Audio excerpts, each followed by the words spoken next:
Καλησπέρα σε όλους. Πάμε να δούμε σήμερα το Popstar της Yo-Yo Factory. Το Popstar είναι το μικρό μεταλλικό αδελφάκι του Rockstar, του Protostar και του Northstar.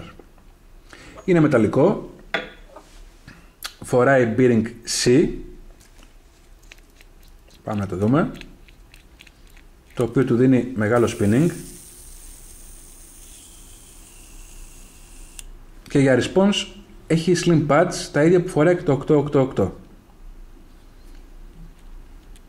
Είναι απίθανο γιουδάκι, είναι πιο μεγάλο από το Mighty Flea και πιο μικρό από το Mini Star.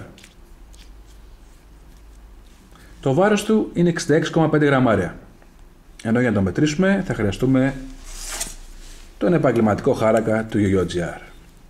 Ξεκινάμε τη διάμετρό του.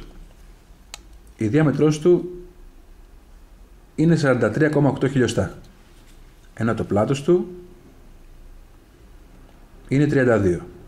Το gap είναι 4,90. Αυτό είναι το Popstar.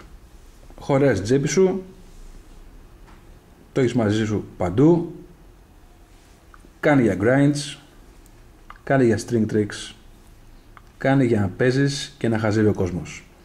Θέλει λίγο προπόνηση στην αρχή μέχρι να συνηθίσεις το μέγεθός του, αλλά θα σε ανεβάσει επίπεδο. Θα σου βελτιώσει την ακρίβεια, την τεχνική και την ταχύτητα. Popstar από τη Yo-Yo Factory. Μέχρι το επόμενο, bye.